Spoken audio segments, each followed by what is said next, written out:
এবার এমন করছে কেন? আমি চাই টনি জানার চর না খাই। এই একটা চর খেয়ে যদি এত পরিবর্তন হয়, আর একটা চর মনে তো কলেজে আসাই ছেড়ে দেবে। তাই চল দুটো গার্ড করছিলাম। আমি তোমার বন্ধুকে কোনোদিনই মারবো না, শুধু তোমার বন্ধুকে মানা করে দিই আমার পিছনে যেন না লাগে। বাড়িতে কেউ আছেন? আরে আরে কি ব্যাপার স্যার, আপনি আমাদের বাড়িতে? সালমা কি তোমার মেয়ে? হ্যাঁ স্যার, সালমা আমারই মেয়ে। কিছু হয়েছে নাকি? আরে না না, তেমন কিছু না। আসলে আমার ছেলে আপনার মেয়েকে খুব ভালোবাসে, তাই বিয়ের প্রস্তাব নিয়েছি। যদি আপনাদের কোনো আপত্তি না থাকে।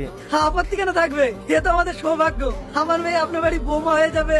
এ তো খুব খুশির খবর। তাহলে তো ভালোই হলো, একটা ভালো দিন দেখে এই 4 হাত এক করে দেওয়া হোক। না মা, আমি ওকে বিয়ে করতে পারবো না। তুই এসব কি বলছিস মা? তুই জানিস এই ছেলেটা কে?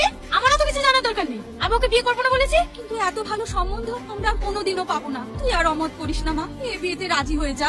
মা, তুমি আমাকে ভুল বুঝছো। আমি কাউকে বিয়ে করতে চাই না। আমি সারা জীবন এইভাবেই থাকতে চাই। আপনার ওকে জোর করেন না। সালমান, তোমাকে একটা কথা জিজ্ঞেস করবো? আমি তোমার কাছে কি এমন অন্যায় করেছিলাম যে আমার আব্বাকে এমন ভাবে অপমান হতে হলো? আচ্ছা, তুমি কেন বিয়ে করতে চাও আমি কি জানতে পারি?